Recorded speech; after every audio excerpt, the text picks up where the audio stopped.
क्या आपने कभी सोचा है कि सोना, चांदी, तांबा, लोहा, कोयला, हीरे, तेल, गैस, खनिज, नमक, मिट्टी, रत्न, आखिर ये सब तत्व चीजें धरती के किस हिस्से में होती हैं?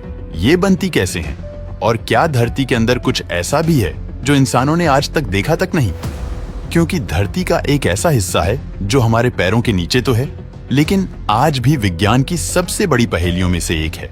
तो चलिए आज हम उतरते हैं धरती के भीतर और देखते हैं कि धरती की गहराइयों में क्या क्या छुपा है। धरती के 1 से 2 फीट में हम आ गए हैं। यहाँ हमें कुछ चींटियों के मकान, केंचुए और चूहे मिल सकते हैं जो इतनी गहराई में रहते हैं। इसके बाद अब हम आ गए हैं 10 फीट की गहराई पर हमें कुछ बलुई मिट्टी देखने को मिलेगी। इसके साथ ही घर की नींव, पेड़ की जड़ें, पाइपलाइन और सीवर देखने को मिलेगा। हालांकि यह सब जगह एक जैसा नहीं होगा। इसके बाद हम आ गए हैं 50 फीट की गहराई में, जहां पर हमें मीठा पानी मिलता है। ये वही पानी है जो हम पीते हैं। ये पानी बालू मिट्टी में जमा होता है। वैसे कहीं कहीं पर तो 30 से 40 फीट पर ही पानी आ जाता है, जो जगह और चट्टानों पर निर्भर होता है। 50 से 100 फीट की गहराई में आपको पुराने पौधे, जानवरों के जीवाश्म मिल सकते हैं जो लाखों साल से दबे पड़े हैं। दोस्तों, एक बात मैं आपको क्लियर कर देना चाहता हूं। सभी जगह जमीन के अंदर का पानी एक जैसी गहराई में नहीं है, बल्कि अलग अलग है। जैसे कहीं कहीं यह 30 फीट पर ही मिल जाता है और कहीं कहीं यह हजारों फीट की गहराई में मिलता है। आपको बता दूं, जमीन के नीचे का जो पानी है वह 30 फीट से लेकर 2 किलोमीटर तक ही माना जाता है, लेकिन कहीं कहीं यह 5 किलोमीटर की गहराई में भी होता है। लेकिन एकदम गाढ़ा पीने लायक तो बिल्कुल नहीं। इसके बाद आपको तरल पानी नहीं मिलेगा, लेकिन जो पीने लायक पानी है वह 750 मीटर तक ही शुद्ध माना जाता है, क्योंकि रिपोर्ट बताती है कि 900 मीटर के बाद का पानी पीने लायक नहीं होता, क्योंकि उसमें मिनरल्स मिले होते हैं जो उसे खारा बना देते हैं। तो मतलब साफ है कि 2 से 5 किलोमीटर के नीचे जाने पर आपको तरल पानी नहीं मिलेगा। एक सवाल शायद कभी ना कभी आपके दिमाग में आया होगा कि जमीन के नीचे पानी है तो फिर जमीन धंसती क्यों नहीं?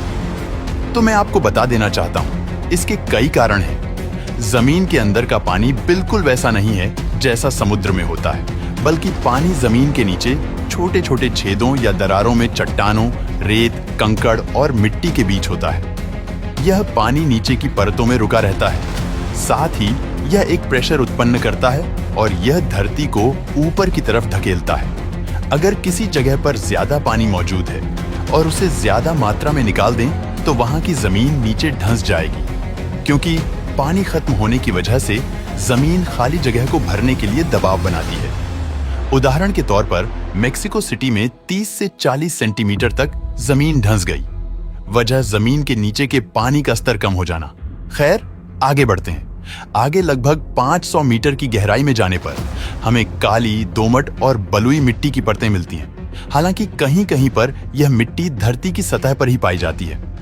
कारण टेक्टोनिक प्लेट, भूकंप और ज्वालामुखी से ऊपर आना, लगभग 800 मीटर की गहराई में हमें चूना और जिप्सम की परत मिलेगी। इसके बाद 1 किलोमीटर की गहराई में जाने पर हमें कुछ छोटे बैक्टीरिया और जीवाणु मिलेंगे जो इतनी गहराई में भी पनप रहे होते हैं। 1 से 5 किलोमीटर की गहराई तक आने पर हमें कुछ चट्टानें देखने को मिलती हैं, जैसे शेल, सैंडस्टोन और लाइमस्टोन। शेल चट्टानों का उपयोग सीमेंट और टाइल बनाने में किया जाता है। सैंडस्टोन का उपयोग निर्माण और मूर्तियों के लिए किया जाता है। इसके बाद आता है लाइमस्टोन, जिसका उपयोग सीमेंट, चूना और कंक्रीट बनाने में किया जाता है। 1 से 5 किलोमीटर की ही गहराई में तेल और गैस का भंडार होता है। हालांकि समुद्र में यह ज्यादा पाया जाता है, क्योंकि समुद्र की औसत गहराई 3 से 4 किलोमीटर ही होती है। जो जीव लाखों करोड़ों साल पहले मरे होते हैं, उन्हीं से गैस और तेल बनते हैं। इतनी ही गहराई में कोयला भी पाया जाता है। कोयला अक्सर पठारी क्षेत्रों में होता है, जहां का पानी का स्तर बहुत नीचे होता है, क्योंकि पानी में कोयला निकालना सबसे बड़ी समस्या है। 5 से 10 किलोमीटर की गहराई पर आने पर हमें बेसाल्ट, ग्रेनाइट, डोलेराइट जैसी आग्नेय चट्टानें देखने को मिलती हैं। बेसाल्ट का उपयोग सड़क बनाने के लिए किया जाता है और ग्रेनाइट का उपयोग मजबूती वाले घरों के लिए किया जाता है, जबकि डोलेराइट का उपयोग रेल मार्ग की पटरियों के लिए किया जाता है। 10 से 20 किलोमीटर की गहराई में आने पर हमें 300 डिग्री सेल्सियस तक का तापमान देखने को मिलता है। इसी गहराई में खनिजों का बड़े पैमाने पर निर्माण होता है, जैसे सोना, तांबा, लोहा और जस्ता। इसके साथ ही कुछ स्थानों पर अभ्रक और ग्रेफाइट भी मिलता है। लेकिन जाहिर सी बात है कि इंसान इतनी गहराई तक तो खोद नहीं सकता, तो खनिजों को ऊपर तक लाने में भूकंप, ज्वालामुखी और टेक्टोनिक प्लेट हमारी मदद करती है, और ये हमें 3 से 4 किलोमीटर की गहराई में मिल जाती है, जैसे अमेरिका का नेवादा गोल्ड माइंस, जहां दुनिया का सबसे ज्यादा सोना निकाला जाता है। लगभग 100 टन सोना हर साल। जब हम 20 से 35 किलोमीटर की गहराई में जाते हैं, तो यहाँ पर तापमान लगभग 500 से 700 डिग्री सेल्सियस तक हो जाता है। इतनी गहराई में कायनाइट जैसे पत्थर बनते हैं, जिनका उपयोग गहनों में किया जाता है। 35 से 50 किलोमीटर की गहराई में जाने पर हमें 600 से लेकर 1000 डिग्री सेल्सियस तक का तापमान देखने को मिलता है। इतनी गहराई में लोहे और मैग्नीशियम जैसे तत्वों की भरमार होती है, क्योंकि यहाँ की चट्टानें गाढ़ी होती हैं। यह 50 किलोमीटर का जो क्षेत्र है, वह क्रस्ट और मैंटल परत के बीच की दूरी है, जिसे हम मोहो डिस्क कहते हैं। 70 किलोमीटर की गहराई में जाने पर हमें एक और परत दिखाई देगी, जिसे हम मैंटल कहते हैं, और यहीं से ज्वालामुखियों का क्षेत्र आता है। अब हम 70 किलोमीटर नीचे आ चुके हैं और क्रस्ट की परत खत्म हो चुकी है।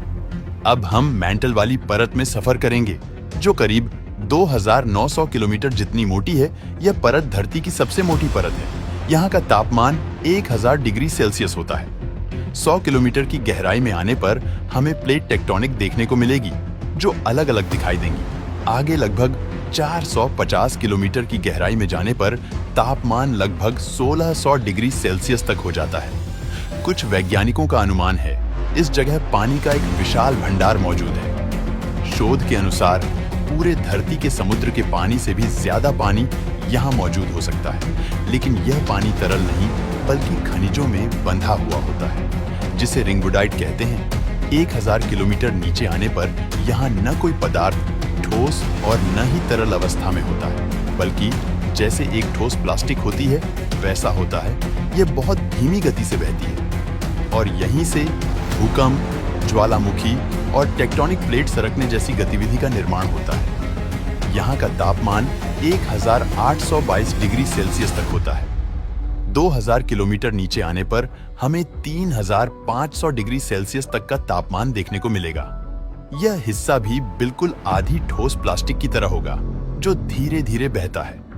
अब हम आ गए हैं 4000 किलोमीटर नीचे, और हम पहुंच गए हैं धरती के आउटर कोर में, जो लगभग 2200 किलोमीटर मोटी है। यह परत आपको पूरी तरह से पिघला हुआ मिलेगा, जैसे लावा पिघलता है। यहाँ का तापमान 4000 से 5000 डिग्री सेल्सियस तक होता है। यह पिघला हुआ लोहा और निकल होता है, जो पानी की तरह बहता है। इसी बहाव के कारण धरती के मैग्नेटिक फील्ड का निर्माण होता है। यह वही मैग्नेटिक फील्ड है जो हमें सूर्य के खतरनाक चार्ज्ड पार्टिकल्स से बचाता है। आसान भाषा में, जब सूर्य धरती को नुकसान पहुंचाने के लिए हानिकारक पार्टिकल धरती की तरफ भेजता है, तो यह मैग्नेटिक फील्ड एक चुंबक की तरह पकड़कर उसे धरती से बाहर धकेल देती है, और हमारी धरती सुरक्षित रहती है। इसके बाद जब हम 2200 किलोमीटर मोटी यह परत पार कर लेंगे, तो हमें धरती की आखिरी परत दिखाई देती है, जिसे इनर कोर कहते हैं। हालांकि यह आउटर कोर की तरह पिघली अवस्था में नहीं होती, बल्कि यह ठोस होती है, क्योंकि धरती के अत्यधिक दबाव के कारण यह ठोस बन जाती है। हालांकि यहाँ का तापमान लगभग 5000 से 6000 डिग्री सेल्सियस जितना होता है, यानी यहाँ का तापमान सूरज की सतह के बराबर होता है। यह परत लगभग 1300 किलोमीटर जितनी मोटी होती है, मतलब क्रस्ट की मोटाई 70 किलोमीटर, मैंटल की मोटाई 2900 किलोमीटर, आउटर कोर की मोटाई 2200 किलोमीटर और इनर कोर की मोटाई 1220 किलोमीटर, टोटल 6300 किलोमीटर हमारी धरती गहरी है। अब इसके आगे जाने पर आपको वही परत उल्टी दिखाई देगी। जो हमने अभी जाना, तो साफ तौर पर कुल धरती का व्यास 12780 किलोमीटर का बनता है। अगर आपको धरती के एक कोने से दूसरे कोने तक निकलना हो, तो आपको 12700 किलोमीटर जितना गहरा खोदना पड़ेगा। आप इस पर कंफ्यूज मत होना कि फिर धरती की गहराई आपने 6390 किलोमीटर क्यों बोला, क्योंकि इसके आगे जाने पर आप धरती की गहराई से निकल रहे होते हैं, न कि धरती की ओर गहराई में जा रहे होते हैं। उम्मीद करते हैं शायद आपको सब कुछ समझ आ गया होगा। और हाँ, यह एक काल्पनिक यात्रा थी। लेकिन जो आपने धरती के बारे में जाना वह वैज्ञानिक खोज थी। वीडियो पसंद आया हो तो लाइक और दोस्तों में शेयर जरूर कीजिए।